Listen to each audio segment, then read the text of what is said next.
Lembaga Pembinaan Khusus Anak Tomohon turut ambil bagian dalam kemeriahan Tomohon International Flower Festival tahun 2025 dengan menghadirkan stand pameran berisi karya-karya hasil keterampilan anak binaan. Beragam produk kreatif seperti meja, kursi hingga miniatur langsung menarik perhatian pengunjung sejak pembukaan kegiatan. Momen istimewa terjadi saat Wali Kota dan Wakil Wali Kota Tomohon mengunjungi stand LPKA. Selain memberikan apresiasi, keduanya bahkan langsung membeli dan memborong karya-karya yang dipamerkan.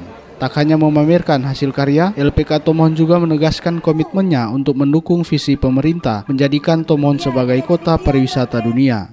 Kepala Seksi Pembinaan LPKA Tomohon, Octavianus Simbo, mengungkapkan salah satu langkah nyata yang sudah direncanakan adalah program penanaman bunga pada bulan Agustus ini. LPKA Tomohon berpartisipasi dalam kegiatan TIF khususnya untuk pameran, dan untuk pameran ini kami menampilkan hasil karya anak binaan LPKA.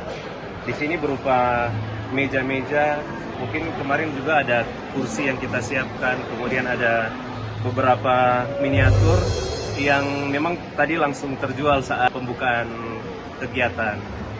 Jadi kami sangat bersyukur karena pemerintah Kota Tomohon, apalagi tadi Pak Wali Kota dan Ibu Wakil juga langsung berkunjung ke stand LPKA Tomohon dan langsung membeli atau memborong barang-barang hasil karya warga binaan.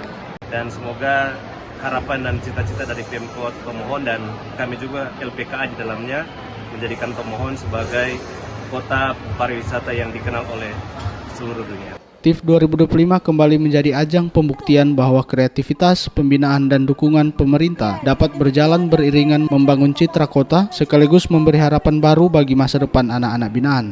Anugrah Pandey, RRI terus mengudara untuk Indonesia.